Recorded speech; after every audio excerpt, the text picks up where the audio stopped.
Bugungi videoda Telegram akkauntni umrlik spamdan chiqarishni o'rgataman. Mana mening akkauntim butun umrlik spamga tushib qolgan. Endi bizga spam bo'lsa kerak bo'ladi. Keyin shunga start bosib olamiz. Keyin mana pastda bu xato deganni bosamiz. Agar akkauntning xatolik sababli cheklov qo'yilgan deb hisoblasangiz, shuni o'qib chiqasiz. Keyin pastda hani bosamiz. Undan so'ng yo'q, hech qachon bunday qilmaganman deb bosamiz. Keyin bu yerda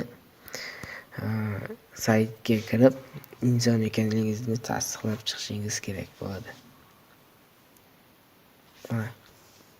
Hozir ozgina kutamiz bu joyda.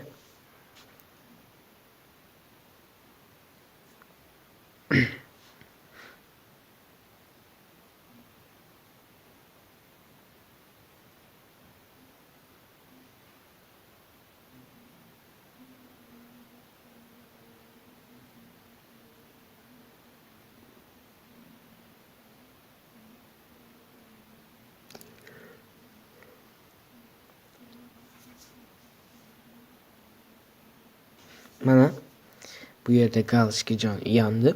Endi botga qaytib tayyorni bosamiz.